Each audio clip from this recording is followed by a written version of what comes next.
السلام عليكم ورحمة الله وبركاته. أهلا وسهلا بيكم. معاكم دينا مصطفى من قناة دايت أونلاين، وهي مهتمة بالأكل الصحي ولكل اللي حابين يحققوا حلمهم في رشاقة. ياريت لو أول مرة تشوفوا القناة ما تنسوش تعملوا لايك وسبسكرايب عشان يوصلكم مني كل جديد. تعالوا نشوف هنعمل مع بعض ايه النهاردة. جايلكم بوصفة سهلة جدا وبسيطة.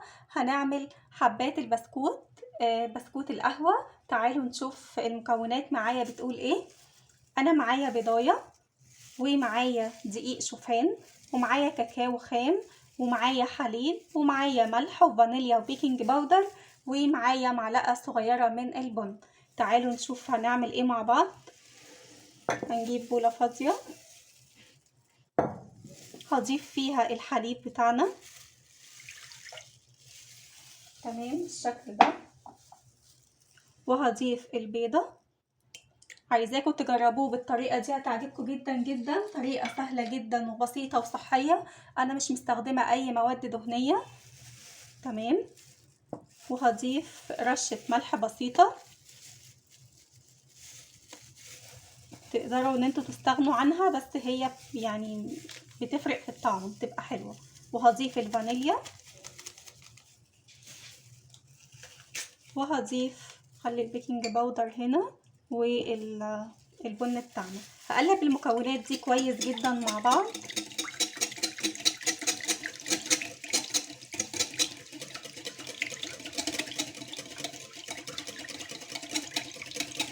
تمام.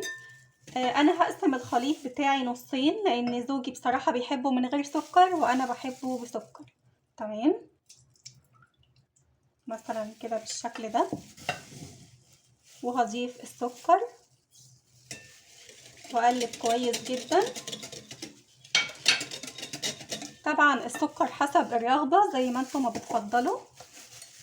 ومعايا الكاكاو، ده كاكاو خام، خدت معلقتين كبار. والخليط التاني هاخد برضو معلقتين كبار. تمام بالشكل ده. لو احتجت كاكاو تاني هزود. وهاخد اضيف البن، بيدي نكهة حلوة جدا بالشكل ده. وهضيف البيكنج باودر.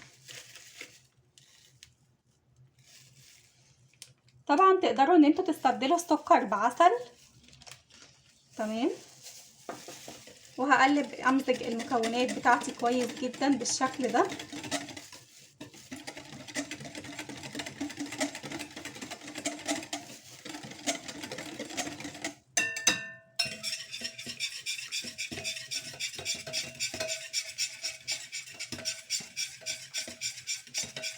تمام. طبعا احنا ممكن ان احنا نستخدم محضرة الطعام، بس انا حابة ان انا اعمله معاكم يدويا بالشكل ده.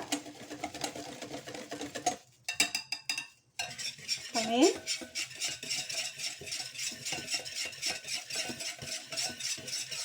تعالوا بقى ان احنا نضيف دقيق الشوفان بتاعنا كده تدريجيا بالشكل ده. هضيف في الاتنين واقلب المكونات بتاعتي كويس جدا.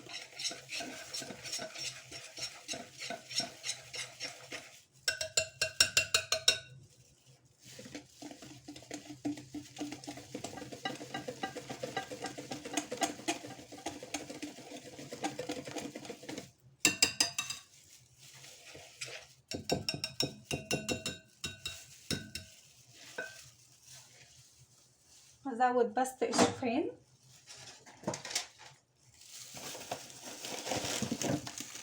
عشان عايزين القوام يكون عجينة تتشكل.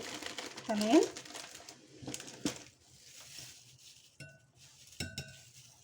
استغنى كده، مهمة المضرب بتاعنا خلصت.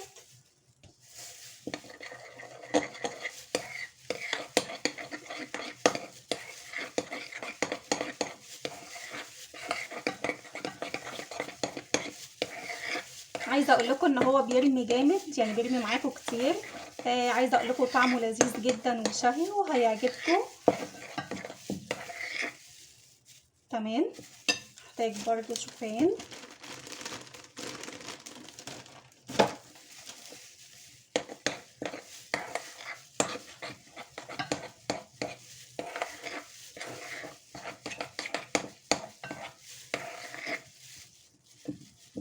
تمام. هقلب بقى كويس جدا جدا. هو القوام ده اللي انا عايزاه، لان انا هسيبه في التلاجة ربع ساعة. تمام.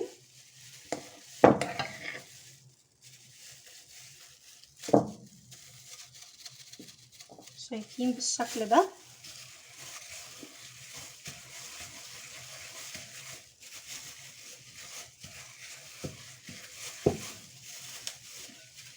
تمام. ده مش محتاج ان انا اضيف له شوفان.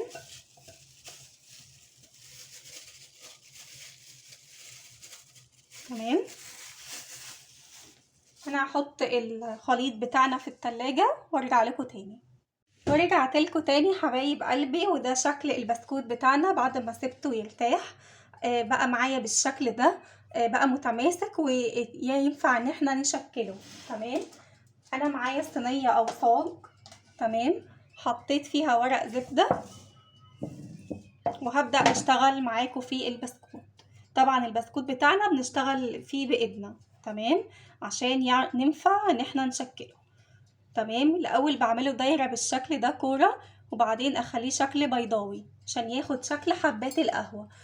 بسكينه او اي حاجه عندكم حاده وبنعمل كده. تمام بالشكل ده.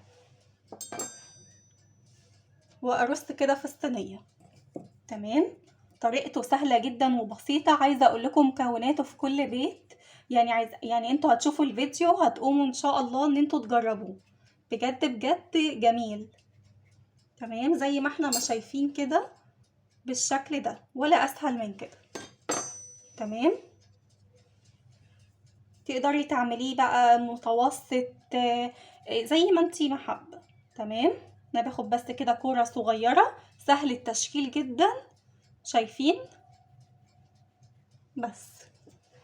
واعمل كده.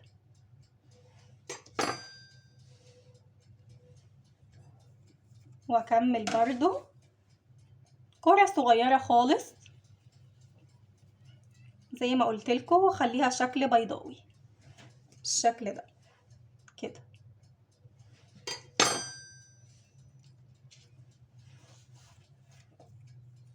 احنا مستخدمين كله دقيق شوفان، مش حاطين دقيق ابيض، مش حاطين اي حاجة.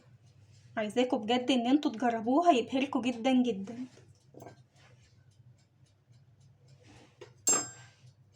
وفرحي ولادك وبيتك واسرتك بكوباية من الدقيق.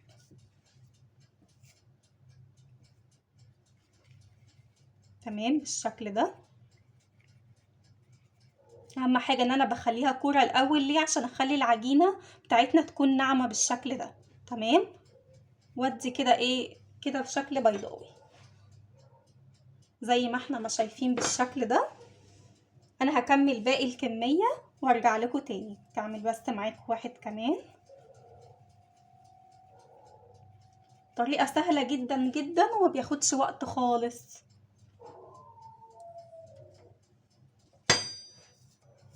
في 10 دقايق تكوني جاهزة وعاملة بسكوت جميل وبجد بجد رائع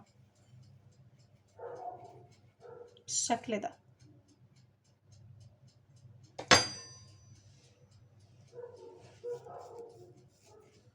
هكمل انا بقى الباقي عشان ما اطولش عليكم الفيديو. ورجعت لكم تاني حبايب قلبي، وده شكل حبات بسكوت القهوة بتاعنا. اتمنى الوصفة تكون سهلة وبسيطة. عايزة اقول لكم عمل لي حوالي 60 قطعة.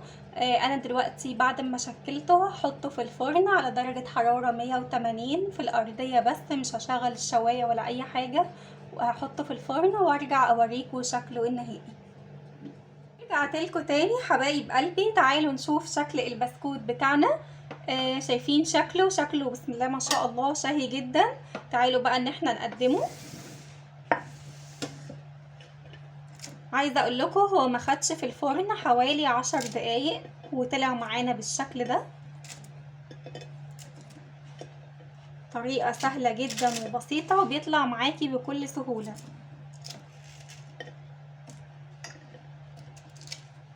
بجد مش قادره اقول لكم على ريحته تحفه. اتمنى ان انتوا تجربوه.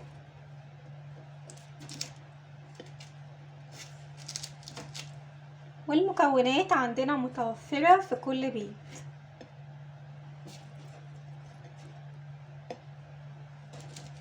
وزي ما قلتلكوا عمل لي حوالي 60 قطعة بالشكل ده. طبعا ده ابو سكر، التاني من غير سكر.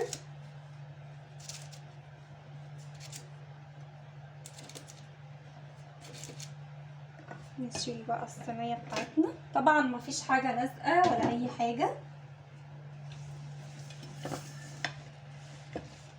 بسم الله.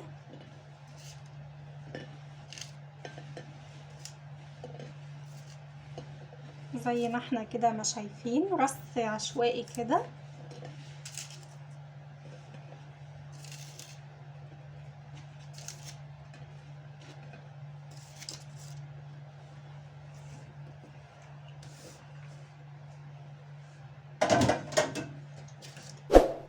زي ما احنا شايفين بالشكل ده.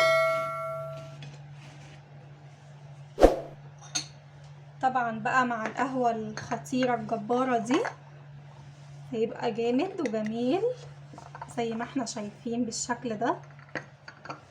اتمنى الفيديو يكون سهل وبسيط، اتمنى ان هو يكون عجبكم، وياريت لو عجبكم ما تنسوش تعملوا لايك وسبسكرايب عشان يوصل لكم مني كل جديد. واشوفكم في فيديو جديد، والسلام عليكم ورحمة الله وبركاته.